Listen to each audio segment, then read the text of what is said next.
Don't buy the wrong CPU in your next laptop. I've compared these Intel and AMD processors in 20 games, applications, thermals, power draw, battery life, integrated graphics, and more to help you make the right choice. Intel are offering more total CPU cores, but less threads, as their E-cores don't have hyperthreading, while AMD's lower-powered Zen 5C cores do. Both CPUs have a 5.1 GHz max single-core boost and 24 megs of L3 cache. They both support LPDDR5X memory, though AMD allows for slightly faster RAM speed. I've got two ASUS Zephyrus G16 gaming laptops to do this testing as fairly as possible. These laptops are exactly the same, with the only difference being the CPUs. They have the same GPU, same RAM capacity, same cooling, same battery, same everything. Battery life is an area where AMD laptops typically do better compared to Intel, and that's the case here too.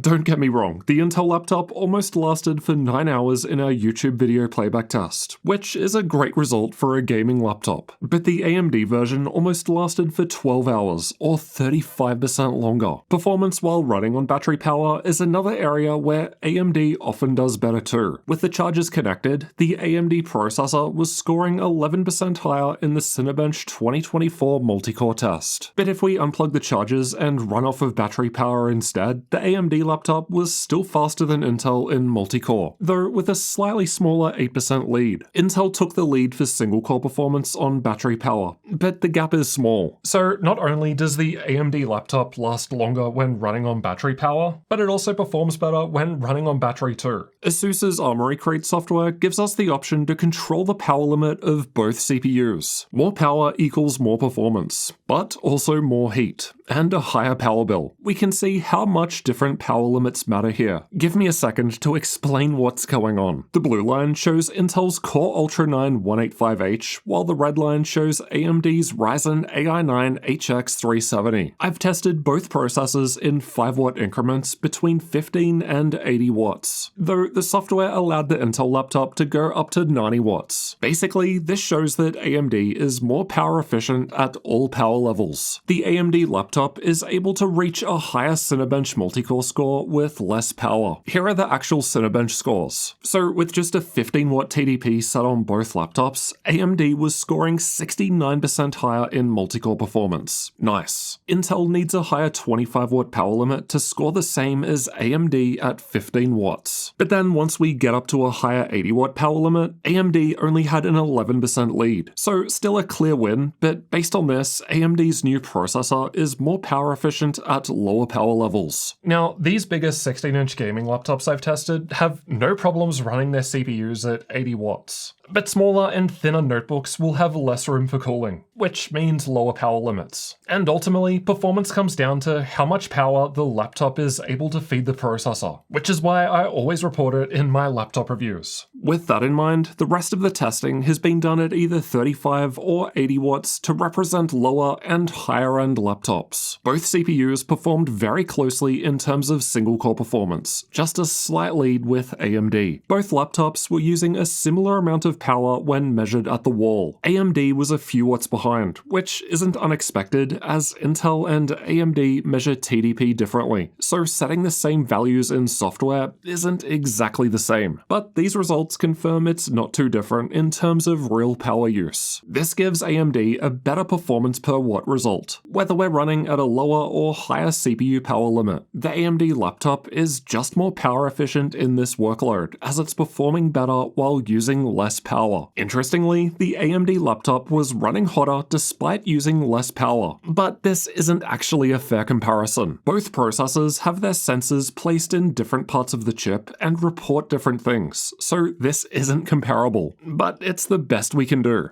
Actually, maybe this is. The Intel laptop was slightly warmer to the touch in its hotspots shown in red, so although software tells us AMD is hotter, in the real world, the Intel machine felt hotter on the outside, which is what it really comes down to. Both laptops have the exact same cooling system inside, and I ran this test with fans maxed out at the same speed to keep the results consistent and comparable. Likewise, clock speeds aren't really comparable, but here's what we're dealing with. AMD's lower and higher higher powered cores are reaching higher clock speeds than Intel, probably because the AMD processor has fewer cores to share its power budget with. Intel needs to spread the same power over more cores, which means lower clocks on average in this multi-core workload. Alright, let's check out some other applications before we get into the games. Blender was tested with the classroom test, and AMD was completing the task 39% faster than Intel at 35 watts, or 23% faster at 80 watts. So again, there's a bigger lead for AMD with less power. Intel catches up a little at 80 watts, but the newer AMD chip has an easy win. V-Ray and Corona are more rendering workloads, and like Blender, these saw some of the biggest wins for AMD out of all apps tested. MATLAB, on the other hand, was faster with Intel, so if you're using this program a lot, then Intel's 185H may make more sense if you're after the best performance. I've used 7-zip to test compression and decompression, and this workload ran better with AMD. With both CPUs running at 80 watts, AMD was only 3% faster when it came to compression, but decompression had a larger 18% lead. But like most other tests, the gap is wider at 35 watts, with AMD 37% ahead in decompression and 20% ahead in compression. CrossMark tests a bunch of different things that they claim represent real-world workloads. This includes things like AES encryption, compression, SQLite database lookups, rendering frames, video tracking, face recognition, and more. Anyway, Intel was 24% faster at 35 watts here, or 9% ahead at 80 watts. AMD was faster when using Handbrake to transcode one of my videos, completing the task 25% faster at 35 watts, or 7% faster at 80 watts. Video editing with Adobe Premiere worked better with AMD too, though the gap is much smaller, with the AMD laptop only scoring 2% better at 80 watts, or 5% better at 35 watts. One of the smallest differences out of all applications tested. That goes for video editing with DaVinci Resolve too, at least at 80 watts, where AMD only had a subtle lead. But at the lower 35 watt power limit, AMD was scoring 12% higher than Intel. Not a massive lead compared to some of the other workloads like 3D rendering. But hey, winning's winning. Adobe Photoshop tends to perform better in this test with higher single-core performance, and AMD was 12% faster at 35 watts, or 7% faster at 80 watts. So again, not a massive difference, but a clear win for AMD. Geekbench tests a bunch of different workloads, and is one of the few tests we have that has a single-core component. AMD was 10% faster in that regard at both power levels, with less of a gap in multi-core performance when both processors get more power. AMD ends up almost 17% faster than Intel on average out of the specific applications I've tested when both are power limited to 35 watts. Each bar on this graph shows how much faster or slower AMD was against Intel. So Intel really only dominated in MATLAB and whatever real-world applications CrossMark claims to be testing, but AMD wins by a fair margin in most tests at lower power levels. The margin lowers with both processors running at 80 watts, but AMD still won with a 7% lead on average in the same workloads. Again, Intel was only better in the same tests as before, but there are more applications that have a smaller difference with the higher power limit. And that's not too surprising based on the power scaling results from earlier, as AMD was more power efficient at lower levels. The performance gap closes once they're fed more power. As for AI, both of these laptops have an NPU, so dedicated hardware for accelerating AI workloads, with AMD's being better according to the spec sheet. But it's still early days in the AI world. There just aren't any real benchmarks and that many real workloads that I can use to compare them. Alright, but what about gaming? We've tested both laptops at 1080p and 1440p resolutions in 20 games to find out. And all games on both laptops were tested fresh a few days apart with the same game updates, same Windows 24 H2 updates, latest BIOS, same GPU drivers, and the same CPU and GPU power limits. So this is as fair as it gets. Let's start out with Cyberpunk 2077. I've got the 1080p results below and the 1440p results above, with Intel below AMD at each resolution. The Intel CPU was 8% faster at 1080p, despite both laptops having the same 1% low performance, and the fact that AMD was slightly ahead at 1440p. I double and triple checked the results, and they were consistent. I was very keen to test Red Dead Redemption 2, because I've found this game to perform poorly on gaming laptops laptops with Intel's Media Lake processors. I'm not sure why, but that was indeed the case here, with AMD seeing its biggest win out of all 20 games tested, coming in 10% faster at 1440p. The Rift Breaker was 5% slower with AMD at 1080p, and AMD was a little slower at 1440p too. But the CPU difference usually matters less at higher resolutions as we get more GPU bound and the processor starts to matter less. Baldur's Gate 3 on the other hand was a clear win for AMD, reaching a 7% higher average FPS at both resolutions. Civilization 6 measures turn time instead of FPS, so lower numbers are better here. AMD was slightly faster at 1440p, but there's no major difference. Black Myth Wukong was a little weird. The average FPS was very close at both resolutions, but we had less stuttering with AMD, which is why its 1% lows were higher than Intel. Now, this is a brand new game, so it's entirely possible that some upcoming update may change and improve this. But at the time of testing, it was running smoother on the AMD laptop. Counter-Strike 2 was a little faster with Intel, but the difference really isn't much.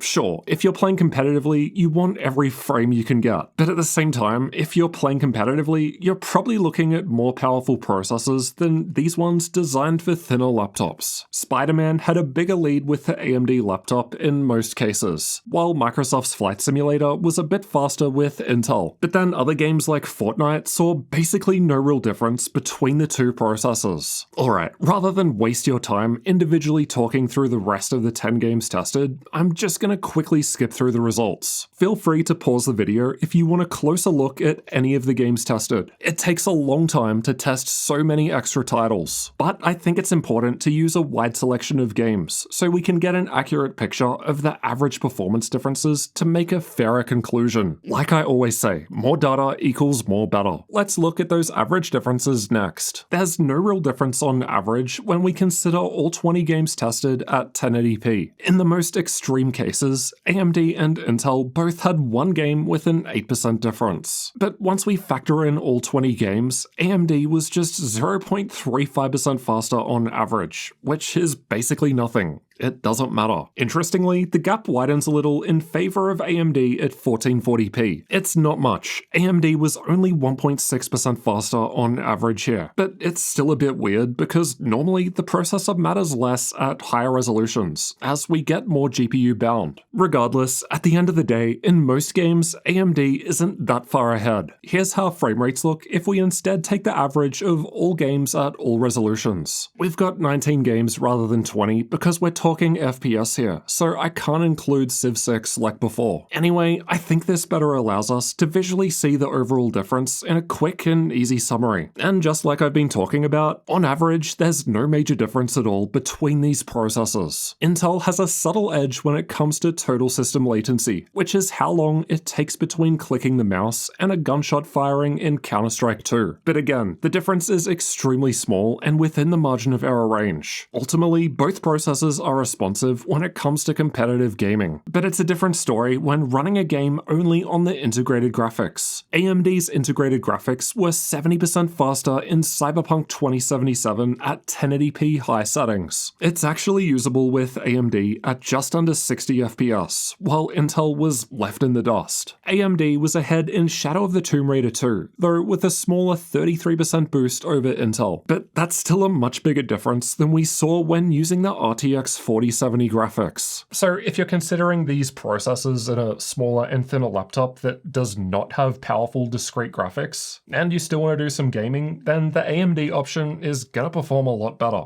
But what about the price difference? Pricing and availability will change over time, so check the links below the video for updates and current sales. And if gaming laptops with either of these processors do go on sale, we'll be sure to add them to our gaminglaptop.deals website. We update it every day to include all of the latest sales, so make sure that you check it out with that link below to save money on your next gaming laptop. At the time of recording, the AMD version of ASUS's Zephyrus G16 with RTX 4070 graphics goes for $2,300 US, while the older Intel version with half the RAM goes for $2,000. Unfortunately, the Intel version in the US only has 16 gigs of memory, unlike the one I tested, which has 32 to match the AMD laptop. So although my comparison here was fair, as both of these laptops have 32 gigs of RAM, if you're in the US, the Intel version is only available with 16, unless you step up to the more powerful RTX 4080 graphics. So that's worth factoring in when considering that AMD costs $300 more. It does also have double the RAM. The Intel laptop costs less at full price, but with some of the previous sales we've had on the GamingLaptop.deal site, it's been far cheaper. The AMD model, on the other hand, hasn't seen any sales just yet, because it only just came out, whereas the Intel model has been out for around 8 months now. Intel is able to offer better value from a cost per frame perspective, even if we don't include its best case $1,400 sale, which makes it even better value compared to the AMD model. Basically, because the FPS in games was about the same once we take the average of all of our games, whichever laptop is cheaper would win in terms of value, and right now that's Intel. Outside of gaming, Intel was also offering better value in terms of Cinebench 2024 multicore score. Yeah, AMD was performing 11 to 12% faster than Intel in this workload, but at a minimum, it also costs 15% more money without a sale, so it's slightly worse value in that regard.